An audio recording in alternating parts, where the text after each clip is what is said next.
sitting is resumed. Honourable Member St. James South. Thank you very much, Mr. Speaker. I rise to join the debate on the issue of free movement among the 4 territories here in CARICOM.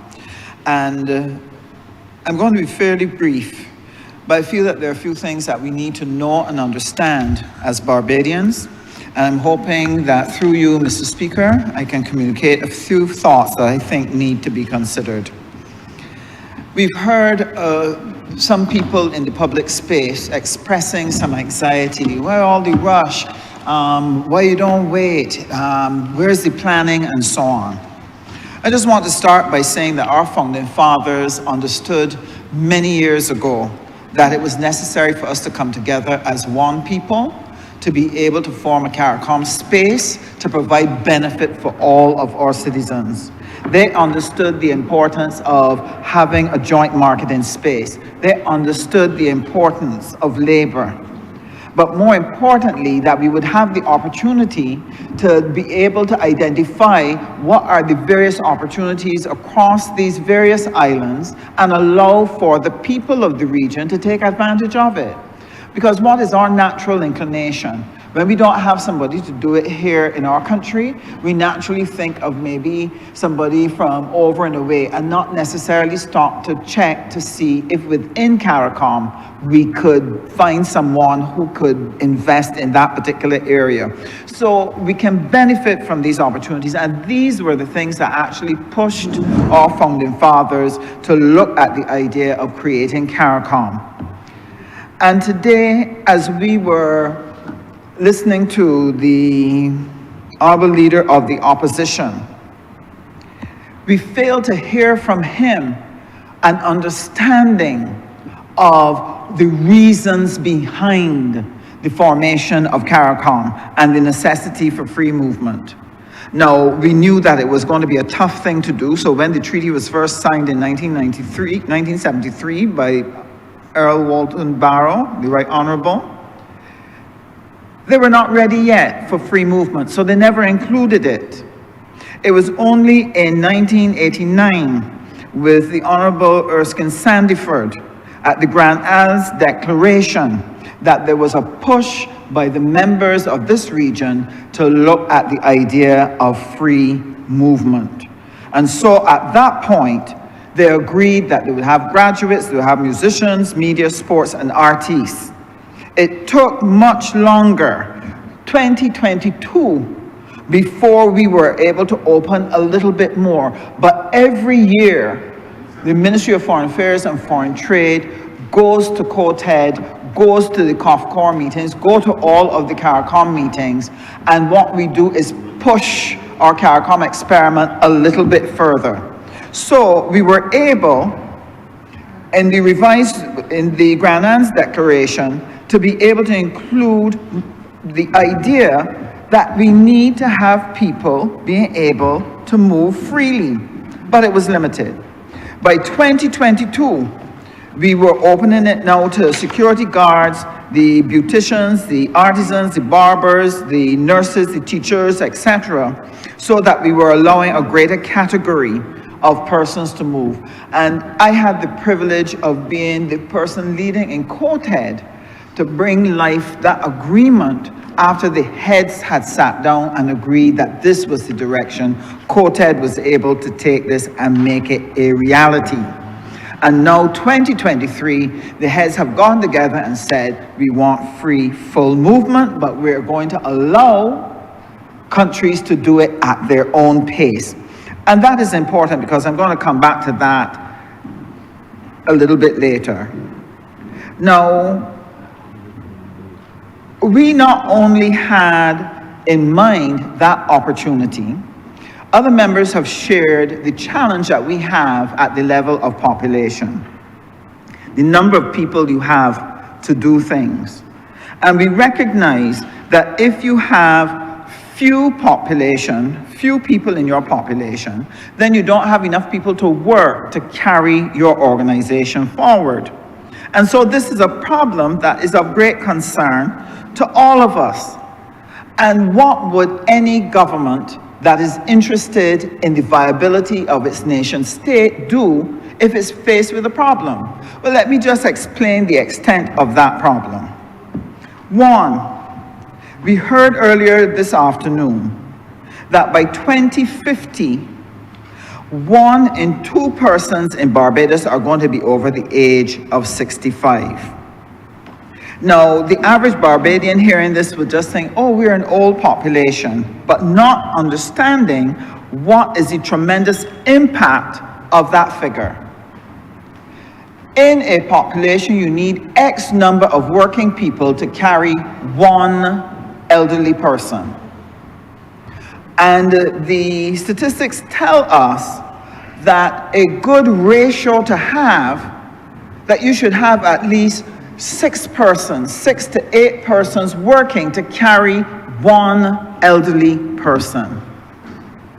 They are telling us that by 2050, that Barbados will have literally 1 person carrying 1 elderly person. That is impossible. That is an economic crisis right there that can destroy the viability of this country. When you want to raise an alarm, this is what you raise the alarm over. But what were we treated to today by the Honourable Leader of the Opposition? His alarm was not for the sake of the fact that Barbados would find itself in a position where it would no longer be able to sustain its economic growth, that Barbados would not be able to have enough people to work to provide the social services that all Barbadians expect, that we were going to find ourselves with a situation where consumer demand would decrease, that by having a large elderly population and fewer laborers, that we would find ourselves with increasing wages that we could not carry, and that the end result is that we would find ourselves confronted with a serious economic mess that would not provide a future for our young people. That is what we were facing. But did the Honourable Member for the Opposition come in here with the understanding that this was what Barbados was facing? No. What was his concern? His concern from the day he heard about this is that the Barbados Labour Party is looking to bring in people to help them win an election, because what was uppermost in his mind was his own political career, not the interests of Barbadians, not what was going to happen to this country if we did not address this problem. This problem calls for an urgent response. Had he understood it, had he cared about it, he would have been asking, what are the strategies are you bringing to enable us to rebalance our population situation? He would have been asking for how soon are you going to make sure that our diaspora can come back home? How soon are you going to make sure that grandchildren who have been born outside of this country can have their Barbadian heritage, their Barbadian passport, and know that they have a place? So you have this major crisis in terms of your numbers. You also have a very hostile international environment, where all across the world, people who are rebelling against immigration are asking for people to be removed and sent back to their homes. Now, what would happen in Barbados if you had hundreds of thousands of people coming home? You would have to make preparation for them. What is the plan? That was not the question that he had on his mind. He wanted to know about corruption. He wanted to know about trying to win an election by making sure that people from CARICOM could come in and vote. Not even taking the time to properly read the bill to see that we had already put in place that you have to be here 3 years before you could vote. We will win an election on good governance. We will win an election on the care, the foresight, our competency in managing the affairs of this country. We can go to the public with our truth. We don't have to make up anything to anybody. We don't have to lie. We don't have to twist or manipulate any piece of information. to try to get an advantage in an election. Our good work will do. Now, sir, other countries have been faced with this problem. We're not the first to be in this situation. They say that our median age, the median age of Barbados by 2050 is going to be 44. Right now it is at 40. The Honourable Leader of the Opposition asked the question, how come Guyana and Jamaica and Trinidad aren't jumping on this train? And he was told, we don't formulate our policy based on what other people are doing. But if he had even understood our problem and understood their situation, he would understand why. Our median age is 44. In Jamaica, it's 32. In Guyana, it's 30. In other words, they have a much younger population than we do, and therefore, their situation is not as urgent as ours. And that is one of the reasons that they will choose the time that suits them to do this. In addition, Mr. Speaker, I took the time to take a look at, well, other countries have had this problem. This is not unique to us. Well, we are one of the oldest populations in CARICOM. There are many in the developed countries, in the developed world, that experience it. And how have they sought to address it? Well, one of the things that they recognize is that you can't sit down and do nothing. What they also recognize is that you can't take this slow, because you have to rebalance things so you can keep your economic viability. It reminded me of that story of the lepers who, faced with famine, faced with hunger, said, look, we have two choices. We could stay here, or we could go to the Syrian camp and see if they will feed us. Some say, man, they might still kill us, you know. And one guy said, listen to me, if we stay here, we know for sure we're going to die. But if we take a chance and go over to the Syrian army, you never know. They might still feed us. We have half a chance. That story speaks about the fact that you cannot stay in position where you are going to experience certain failure. That you have to do something, you have to step out, you have to take a risk, and you try to make it work. In their case, it worked out well for them. In our case, we are working to make sure it works out well for Barbadians. So some countries, Mr. Speaker, have tried financial incentives. So countries like South Korea, Japan, Italy, Germany, what they've done, they give cash to families to help them, to encourage them to have babies. They give them child allowances. They give them tax breaks. They give them free child care. These are some of the things that they put in place to try to see if they could encourage more childbearing to be happening.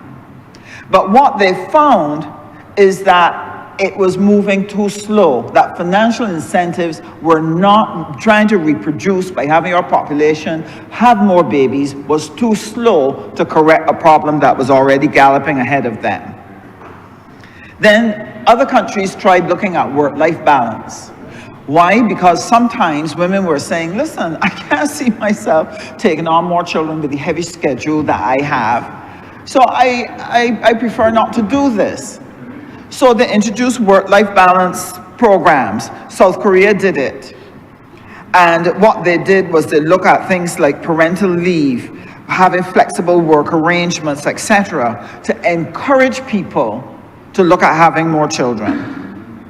Mr. Speaker, the policy that had the best impact on helping aged populations to rebalance their numbers was not these incentives, not the work-life balance, although you do need to have those. What worked best was an immigration policy. And so a number of them, Japan, Germany, Canada, they all went after a strong, managed migration policy. And that is what Barbados has decided and determined has to be the best method for us to be able to advance ourselves and rebalance what is a coming economic crisis. And so it is important to have it managed. And so you would have heard today what we're doing in terms of CARICOM, but also what we're doing in relation to the diaspora. These are some of the things that we are putting in place.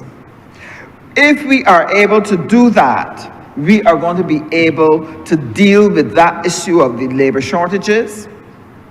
It will help us to be able to manage our pension schemes to make sure that they don't crash. And by introducing more people into the space, you're able to bring a better balance in terms of your prices and your cost of living. So, Mr. Speaker, I just want to congratulate the Honourable Member for Christchurch East for bringing this piece of legislation. And I want to say to Barbadians, know your interests. We have to solve this problem, and we have to solve it together. If we're going to use migration as the methodology that we're going to rebalance our economy, then Barbados has to be a welcoming place. And as Barbadians, we have to step away from xenophobia. We have to learn to welcome people into our space, because Barbadians have gone every part of the world. In some places they've been welcome, and in sometimes they had hardship. And those who know the hardship should understand the greater reason why we should become a welcoming space. We are not going to throw away this country, and we're not going to destroy the prosperity of Barbadians. If we're going to preserve it, we must tackle this problem and deal with this population issue and ensure that we are able to rebalance our economy, because by 2050, with 1 in 2 being 65 years of age, none of us can look forward to a safe retirement or old age. So, Mr. Speaker, I'm obliged to you, and I give my full support. Honourable members, the mic yourself. Thank you very much, Mr. Speaker, sir. I also rise to support what is before the House today. Mr. Speaker, sir, I want to tell a little story of a conversation I had when I became Minister of Maritime Affairs and Blue Economy. Permit me to say, sir, with the Vice Chancellor of the University, Sir Hilary Beckles. And Sir Hilary used that opportunity for that conversation to educate me on movement in the region. And while we were discussing the ocean and the sea, the point that he was making to me was that even the native Indians traveled, had a system of governance. You know, they operated without borders long before any of this. In fact, the free movement started with the native Indians in the region, Mr. Speaker, sir. And as Minister of Maritime, my duty was to find a way to allow people of African descent to use the ocean in much the same way as the native Indians did. So before there were borders, sir, we had movement. And I think it's important for us to be able to understand that, Mr. Speaker, sir. Movement is not chaos. And we were treated, regrettably, by the opposition leader to 2 or 3 hours of chaos. And I think that was deliberate, sir, as to equate the idea of movement with the chaos that he associated with his speech, Mr. Speaker, sir. Movement is the oldest form of progress. And for many people, sir, movement has been used to take people out of financial difficulty. It's been a way to respond to difficult circumstances, Mr. Speaker, sir. And I am reminded of a quote, sir, by Mr. Nelson Mandela. And he said, "For to be free is not merely to cast off one's chains, but to live in a way that respects and enhances the freedom of others." To live in a way that enhances the freedom of others, Mr. Speaker, sir. And I believe that, regrettably, we're having a conversation about barriers, but that this free movement bill, sir, is about bridges. And that we have to recognize, sir, that that must be the narrative that we associate with this particular conversation. Because the free movement of people, sir, is really about building bridges in this region, Mr. Speaker, sir. And that is the context within which I wish to begin. And I don't intend to be long, Mr. Speaker, sir, but I feel that there are a few things that I need to share in this honorable place, Mr. Speaker, sir. If you look all over the globe, you know, it is amazing that we act sometimes in the region as if the Caribbean stands on its own. Mr. Speaker, sir, the European Union has 27 countries strong. And I remember as a student, the Schengen was used to be able to travel from one country to another. When I was a student in the UK, you got a Schengen visa. Mind you, you had to go and wait in the cold to get it. But once you got that visa, you could travel all over Europe. And Mr. Speaker, sir, the Nordic countries, and I took the quote of the Nordic countries because the Honourable Leader of the Opposition likes to reference them as if they are doing so many amazing things and the Caribbean is not doing those things. The Nordic countries, Sweden, Norway, Denmark, Finland, they share workers and they share welfare. So a Danish worker in Oslo can contribute to the Norwegian pension fund, Mr. Speaker, sir. The fact is that a lot of the things that we're doing, sir, these are not new things. That is, the idea, sir, is that you need to have a clear structure that is supported by reciprocity, that allows people in the region to go from one place and experience benefits, Mr. Speaker, sir. You know, I was in Japan last year or year before, Mr. Speaker, sir. And Japan is a country that we all know for being isolated from the rest of the world. Mr. Speaker, sir, in many ways, they don't allow or didn't allow free movement of people. Even Japan, Mr. Speaker, sir, has now shifted its immigration principles, asking for people to come to Japan. Recognizing that they have an aging population, that the work that they have to do, they cannot do without inviting people to be able to do it. So that the principle is understood, Mr. Speaker, sir, the principle is clear. And that this is not about a weakness, Mr. Speaker, sir. Any country that is serious about growth and serious about recovery must recognize, sir, that this is important work for us to be able to do. So that you cannot, in real terms, if you wall yourself in, as Japan realized, if you wall yourself in, when your country ages, it will age alone. When your country starts to struggle, sir, with its social system, it will struggle alone, Mr. Speaker. So we also see the same thing, sir, in Africa, across the African continental free trade area. Mr. Speaker, sir, it's happening in Latin America. That all over the world, sir, we're seeing where countries recognize that if their economies have to grow and not shrink, they have to be able to do it, Mr. Speaker, sir. Argentinians, persons from Uruguay and Brazil live and work freely. And these are the things that we have to tell Barbadians, and these are the things that we have to make sure are part of the narrative. So that when we look across the world, sir, people are forming these blocks, sir, allowing themselves to trade, allowing people to move, sir, because it makes sense, Mr. Speaker, sir. Integration strengthens nations, and it builds resilience, Mr. Speaker, sir. And all of us know that is the aim of this government, sir. It must be the aim for all of us, Mr. Speaker, sir. And we have walked this road before. I think many persons before me won't dwell on it, they're always late. But many persons before me spoke, sir, of what the Caribbean has done.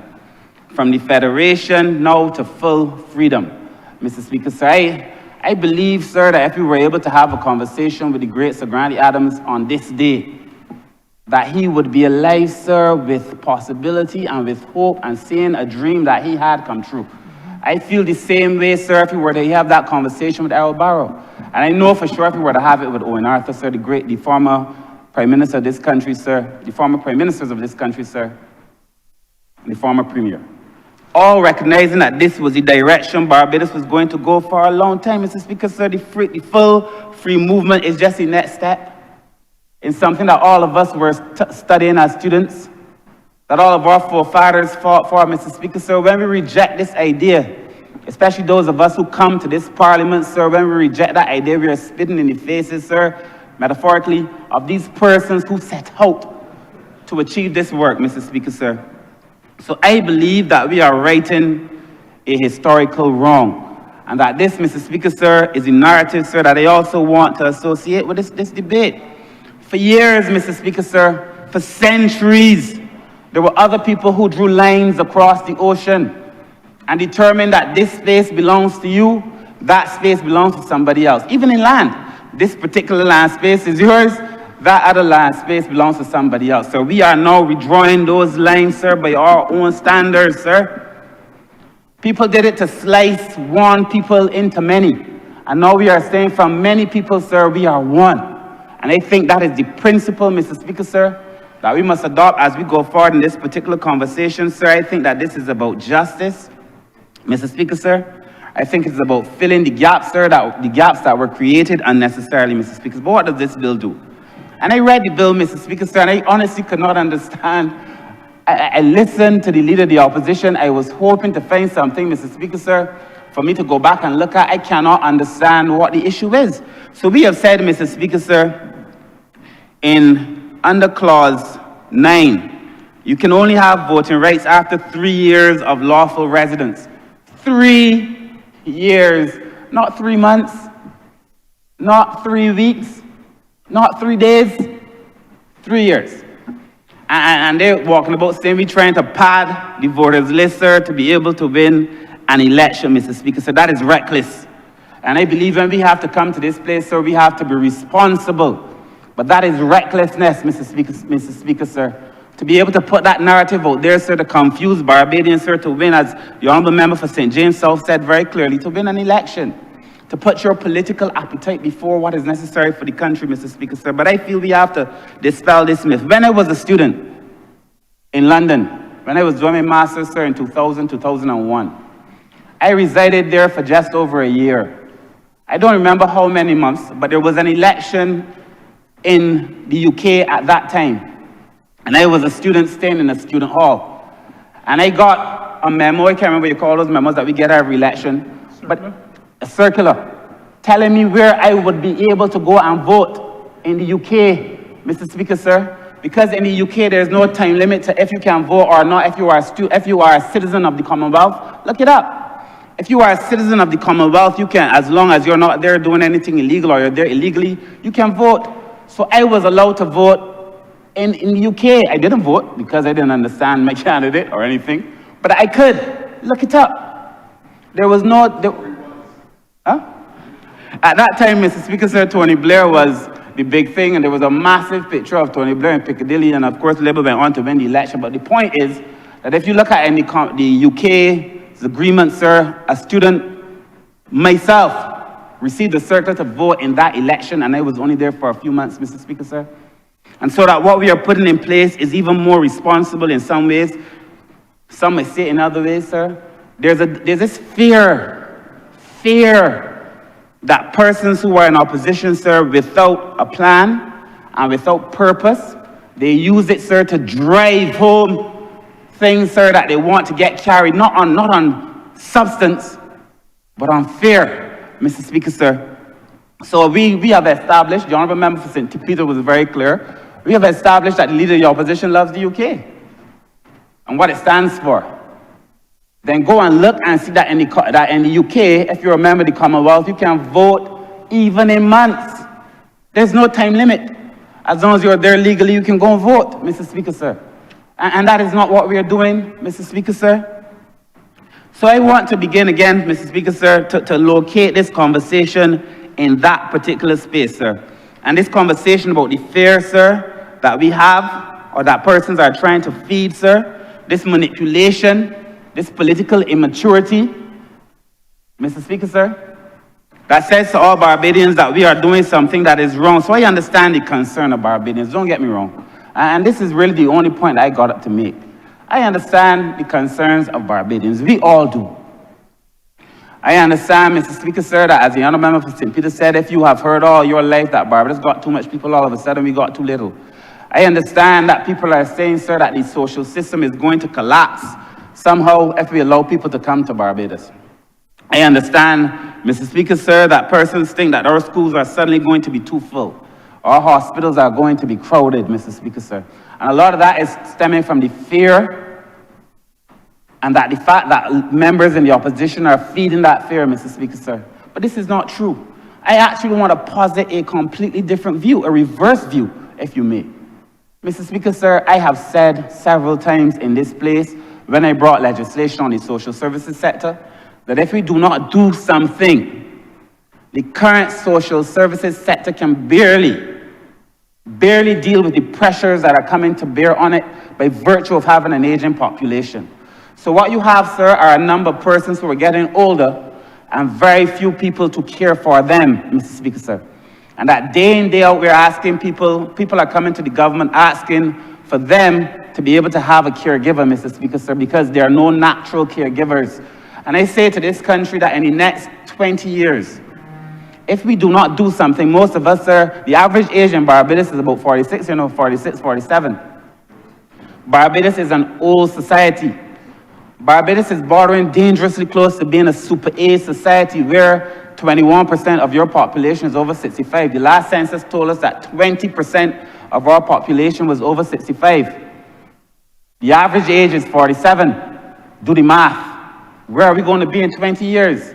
And who is going to be able to care for the older citizens of this country, Mr. Speaker, sir? My fear is not that the system will fall apart if we bring in people to be able to look after other people. My fear, sir, and the facts are that if we do not do it, that the system is more likely to fall apart, Mr. Speaker, sir, because we just do not have the people to be able to care for persons, Mr. Speaker, sir. Many of us, sir, who, this generation, many of us had one child, many of us no children. When we get older, we won't have persons to take care of us. In fact, even the way our society is evolving, when you do have children, you're not guaranteed that you got anybody to take care of you anyhow, Mr. Speaker, sir. We have to be able to bridge that gap, Mr. Speaker, sir. This is perhaps, for me, the most important point to be made. That Barbados, Mr. Speaker, sir, by virtue of having an Asian population, the rate at which Barbados and Barbadians is Asian, Mr. Speaker, sir, that we have to be able to do something about it and do something about it very soon, Mr. Speaker, sir. Mr. Speaker, sir, I had a whole set of things on the legislation. I won't go through it, sir, but we have strengthened our social services system. Mr. Speaker, the idea that the social system is going to fall apart is a nonsense. It is really a nonsense. We have done enough, sir, to have systems in place to determine if a person who applies for social services is able to get it or not, Mr. Speaker, sir. That is why we developed the Social Empowerment Agency. That is why we brought legislation on the disabled, on the elderly, and children, Mr. Speaker, sir, to put us in a position to have structure to be able to better do it, Mr. Speaker, sir. But this is not only about economics. This is about human activity, Mr. Speaker, sir. This is about people. If a Barbadian elder retires in Dominica or goes to Dominica, shouldn't that person get care, Mr. Speaker, sir? If a Belizean worker gets injured here, should that person not be protected, Mr. Speaker, sir? We have always said, and it's always been the policy of Barbados, I don't know if the opposition leader knows, but if there's a child in this country, sir, or if there's somebody who's come to Barbados, sir, and that person needs to have certain vaccinations and so on, you do it. Because if you don't do it, what you do is that you expose the rest of your population. It just makes sense, Mr. Speaker, sir. That is the things that Barbados have always been doing, Mr. Speaker, sir. So, Mr. Speaker, sir, as I wrap up, because there was many things I wanted to say, but I won't go through all of them, Mr. Speaker. But this is managed integration. And this is the point that I feel is important to make, Mr. Speaker, sir. This is managed integration. So that when you look at the Immigration Department, Labor Ministry, the National Insurance, the Revenue Authority, the Electoral and Boundaries Commission, all these agencies working together, Mr. Speaker, sir, to make sure that those who come are able to contribute and will not be able to exploit the system, Mr. Speaker, sir. Those who come are able to contribute and not coming to be able to exploit this system. Mr. Speaker, most people who migrate, sir, come and work. As we know, sir, my grandmother left this country when I was a very young boy and was working 3 and 4 jobs in the US just to make ends meet. There's a way that people, when they migrate to another country, work 3, 4, 5 jobs just to be able to live, sir, and to be able to send home something for their family, Mr. Speaker, sir. And all over the world, we've seen it. When the European Union opened its labor market in 2004, GDP across member states rose by over 1% within 3 years, Mr. Speaker, sir. And a 1% increase in the EU is a lot of money. We ain't talking about a 1% in the Barbadian context. We're talking about economies grew, Mr. Speaker, sir. When Canada did the same thing, sir, the same thing happened in Canada. So I believe, sir, that in this particular scenario, everybody will win. Everybody wins, Mr. Speaker, sir. Everybody wins. But I'm saying from my standpoint, in the ministry that I have leadership over, that if we do not do something very soon, Mr. Speaker, sir, trust me, if we do not do something very soon, we will not have the people in this country to care for other people. That is as true as John 3:16 is true. If we do not do something, Mr. Speaker, sir, we won't have the people. So, Mr. Speaker, when I came to this parliament, I came here from Global Affairs Canada. I was the Senior Social Development Officer for Barbados and the OECS. As part of that, sir, I led gender studies. I led issues pertaining to leadership and education. We did a lot of things, Mr. Speaker. So the one thing that struck me is that when I would go on behalf of Canada, because I was an employee of Canada, when I would go across the region and I would ask the other members in the other regions, in the other territories, okay, do you want to be part of this project that we're doing at Global Affairs Canada? There were regional projects, because they only did regional projects. Barbados would seldom benefit because, you know, they said Barbados was too rich. You're too rich to be poor, too poor to be rich, and find yourself in that very uncomfortable middle. That is the reality for Barbados. But, Mr. Speaker, sir, the question that would be asked of me by politicians across the region 9 out of 10 times when there's a regional project, and I said, well, there's a $500,000 in this year for this country. There's a $700,000 in another country. People would not ask me what that can do for them. You know, the question that most people were asking me was, if I get in $600,000, what is the other territory getting? What this country getting? What that country getting? What that country getting?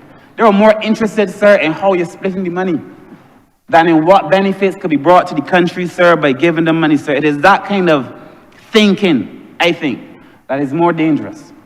And Mr. Speaker, sir, I believe it is the same exact thinking of the leader of the opposition. This level of suspicion, you know, this level that something evil must be up, that the country must be up to something, Barbados must be up to something evil, though all of the facts tell us very clearly that this is good for the country.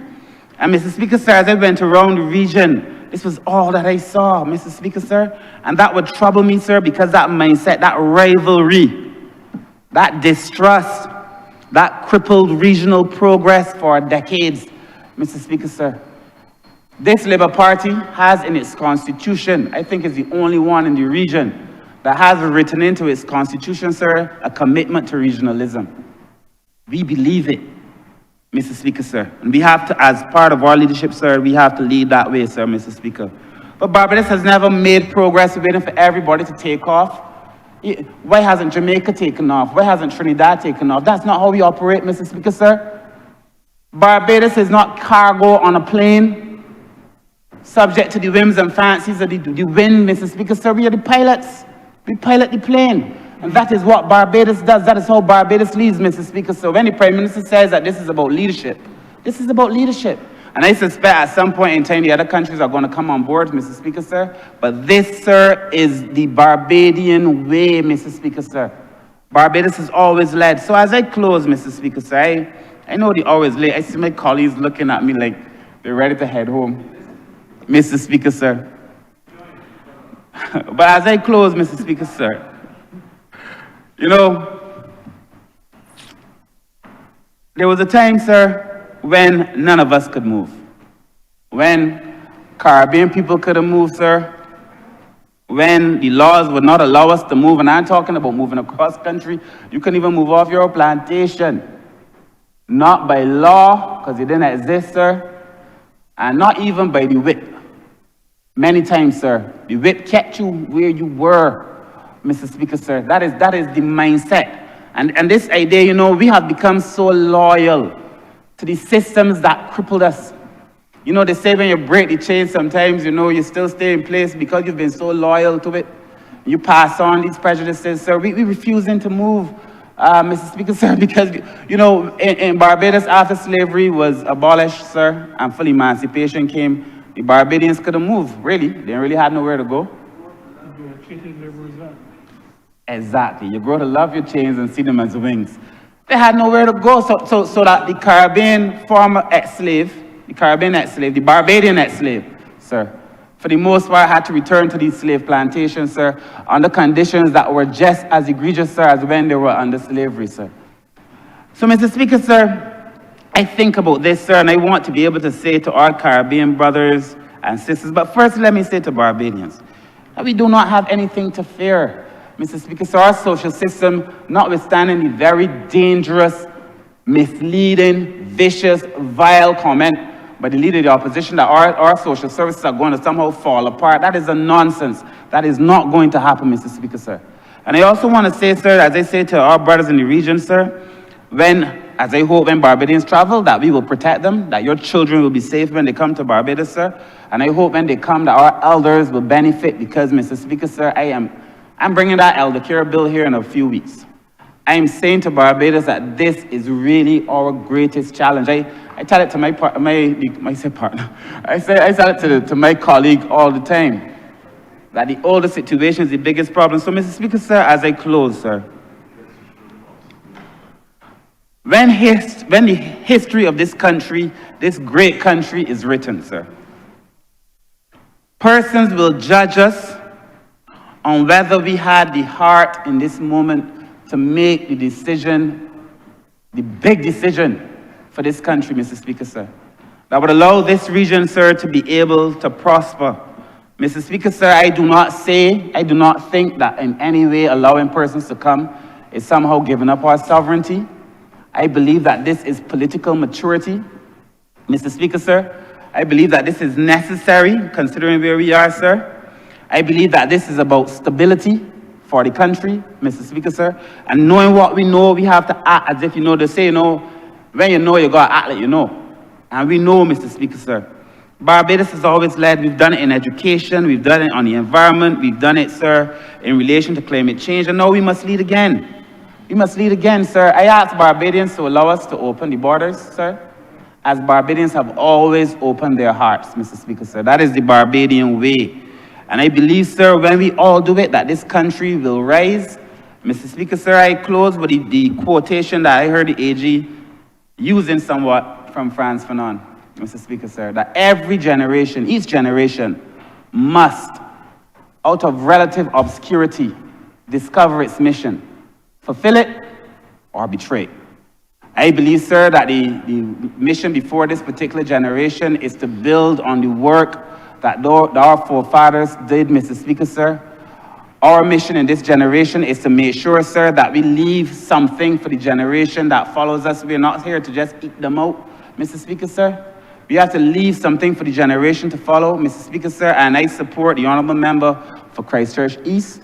I believe that history will go down as saying this is perhaps one of the bravest and perhaps the most necessary move that we made as an administration, sir, and that has been the charge of this generation, sir, and that we rose to the challenge. Those few words, I thank you, sir. Honourable Member for Christchurch. Mr. Speaker, I'm challenging myself to give perhaps my shortest wrap-up speech ever, and that is exactly the reason, sir. However, there were a couple of things left on the table that I believe I must address. Before I do that, allow me to commend, congratulate, and express my appreciation for all who contributed, well, all but one, who contributed to this debate, all from this side, sir. A lot of the confusion that reigned following the address by the leader of the opposition was more than capably addressed by a succession of speakers who adequately covered systematically the misinformation from the other side. I just want to touch on a couple of things, sir.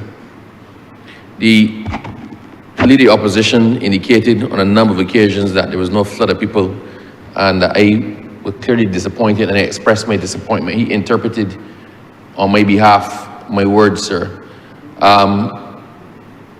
But we did not expect a flood of persons. This is a managed migration policy. We set the framework, we set the rules, and we let evolution do the rest. It was expected, and you anticipate, sir, that there will be a slow take-up at first as people get accustomed to the idea.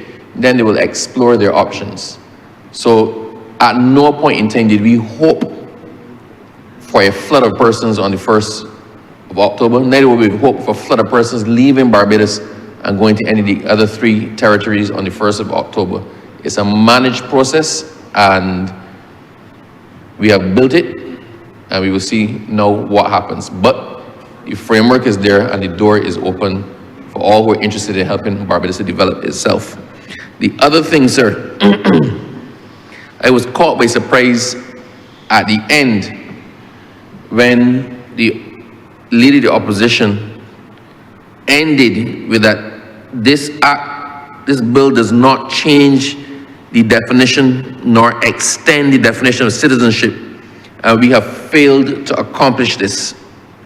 And that the legislation fails to amend the definition of citizenship, it fails to amend Section 2 of the Constitution. And then he ended by saying, if this government was attempting to change the definition of citizenship, then it has failed to do so with this legislation. I don't know, sir.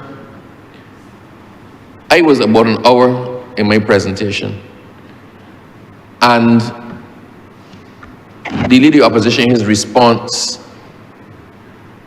gave a 2 to 3 hour diatribe that was as confusing as it was long, as cloudy as it was verbose. And the only thing that was clear after his entire presentation was that he had not read the legislation. The legislation contains 11 clauses. 11 clauses. You can read the legislation, sir, in 3 minutes. It is in very, very simple language.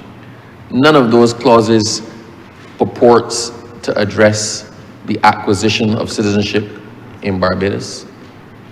The clauses do not purport to convey voting rights or additional voting rights on CARICOM nationals that did not exist before as Commonwealth nationals. And I was caught by surprise, sir, when the Honourable Leader of Opposition clearly intended to come here and harp upon the citizenship aspect, because once he was disavowed of the notion that we were revolutionizing access to citizenship under this piece of legislation, it appears that all the steam went out and his prepared address fell entirely flat, and he was left to flounder, obviously, sir. Flounder, obviously contributing nothing but pointing fingers and shoveling, I can't even use that word, sir, but throwing things in the air and hoping that they stick. The other thing, so people know that there's no mystery, the question was asked, why was legislation, the start of the legislation, retroactive to the 1st of October? Sir, this is legislation governing full free movement. The regime started on the 1st of October. As I said in my address, we could have started administratively, as the OECS, a lot of OECS countries have done and still have not codified it, but we took the decision to codify it. It came after the 1st of October, but the decision was made to codify it, reduce it into writing, so to avoid any confusion to anybody. All rights, all obligations are clear. What you have to do is clear in the legislation. Well, sir, it would have been a nonsense, having made the decision to codify it, to not make the legislation effective as of the 1st of October. So there was no other reason than that. There were no mistakes in it. There were no missteps.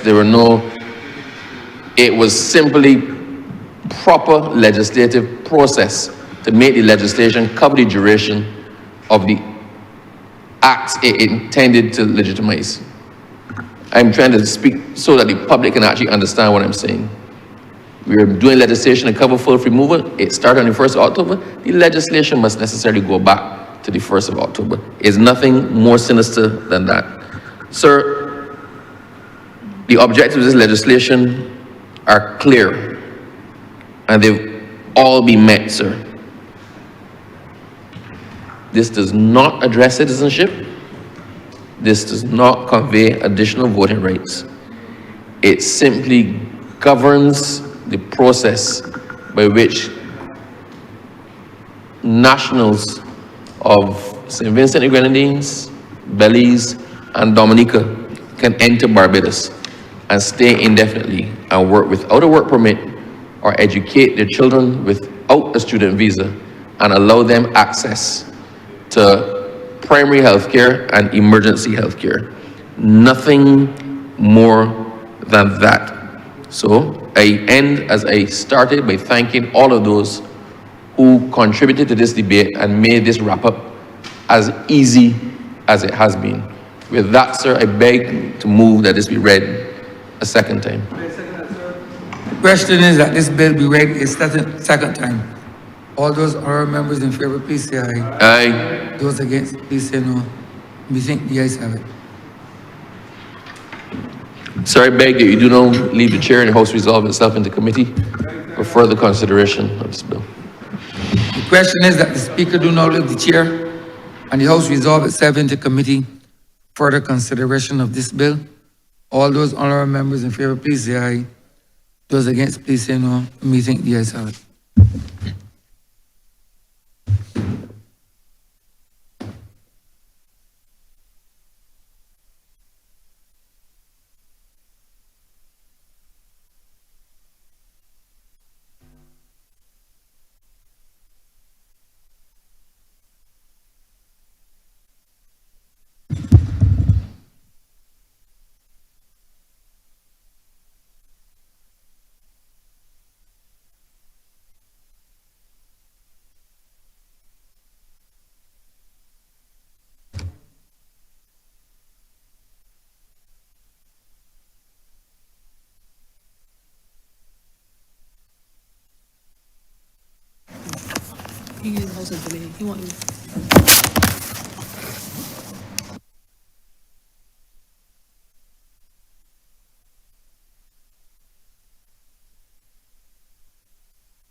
This Honourable House is now in committee. Mr. Chairman, permission to take the bill in parts? So granted.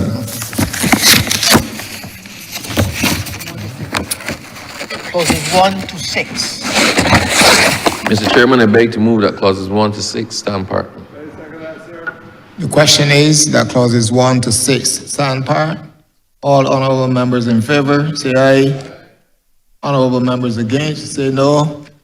You think the ayes have it? 11, sir. Mr. Chairman, I beg to move that clauses 7 to 11 stand part. The question is that clauses 7 to 11 stand part. All honourable members in favor, say aye. Honourable members against, say no. You think the ayes have it? The schedule. Mr. Chairman, I beg to move that this schedule be the schedule to the bill. The question is that the schedule be the schedule to the bill. All honourable members in favor, say aye. Honourable members against, say no. Methinks the ayes have it. Mr. Chairman, I beg to move that you don't report His Honour the Speaker in the passing of one, His Honour the Speaker, the passing of one bill in committee. The question is that I do not report to His Honour the Speaker the passing of one bill in committee. All honourable members in favour, say aye. Honourable members against, say no. Methinks the ayes have it.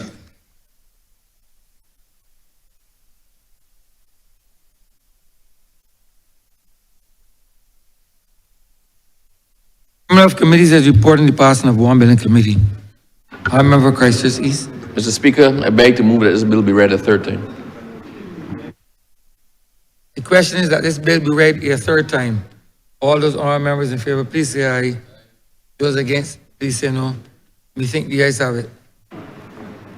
Mr. Chairman, I beg to move that this bill do not pass and be cited as the Caribbean Community Free Movement of Nationals Act 2025. The question is that this bill be now passed and so cited. All those honourable members in favor, please say aye. Those against, please say no. We think the ayes have it. This bill is passed and so cited.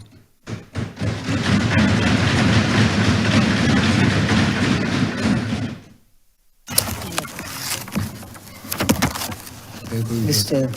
Speaker, may we revert to papers? Honourable Leader of Government Business. Thank you, Mr. Speaker. I'm commanded to lay loan contract number 6209, OCBA Global Credit Program for the Micro, Small, and Medium-Sized Enterprises, MSME.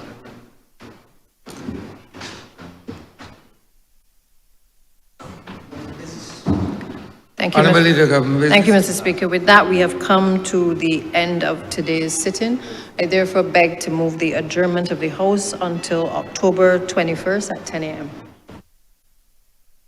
The question is that this honorable chamber be adjourned until October the 21st at 10 a.m. in the forenoon. All those honorable members in favor, please say aye. Those against, please say no. Meeting the ayes have it. This honorable chamber stands adjourned until the 21st day of October at 10 a.m. in the forenoon.